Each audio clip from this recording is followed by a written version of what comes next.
Sela a implicação da Timor-Leste com a política foi governação Donald Trump, nebe aplica taxa por cento sanulo ba produto importação, na exportação nebe tama ba América. Primeiro-ministro Kaira Lassanana Guzmão hatolhe hirakne, ba jornalista sira quinta-feira loron sanulo fulang abril tinangne, e a Palácio Presidencial vai rupite dili. Sanana dehang Timor-Leste preocupa ma kona ba dólar, tunga sae mai be kona ba aplica taxa por cento sanulo nela e impacto ba Timor. Chefe governo afirma, aplica taxa por cento sanulo ne, ba nação sira selo, nebe durante ne exporta sira ne produto ba América. Quando política não é agora a Sua Excelência Presidente Trump, baita e tanto preocupa de dólar sai, o dólar tudo. No momento de parece que o dólar ida rupia 17 mil. Deve ida tudo. Mas interessa na economia de compra, importa, exporta, cari e de Liu ou Indonésia.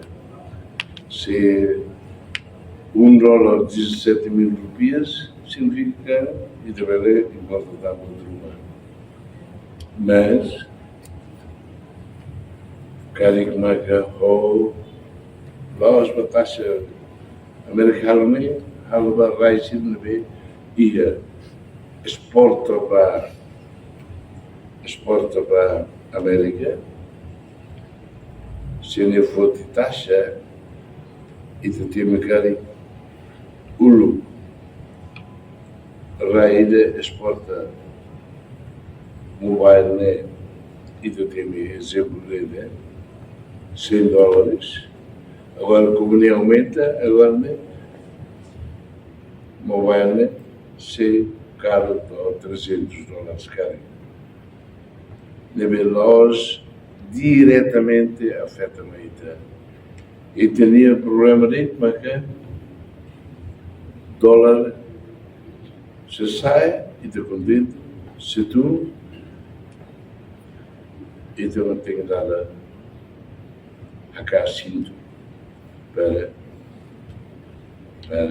ver dali tal rumo e tinha problema de o babahama tu lava filho vermelho é mas na hora não tira hante no bater e daí babica na conoela também matam bot liu cabo nemos ou ainda né maca estado também não é gasta ela ou se tuvenir labele matam bot liu cabo sai lá no dia estraga ali nessa mostra ideia tá hoje bara como assim na qualidade lá no nele deve e tem cuidado ali e também Reportagem no vai Magno Televisão Timor-Post. Janela informação ba Emogoto. Atua tem informação atual dia Clio. Kita haluha, haneham botão subscribe, like. Halo comentário no Fahia Tutang ba media sosial hotu.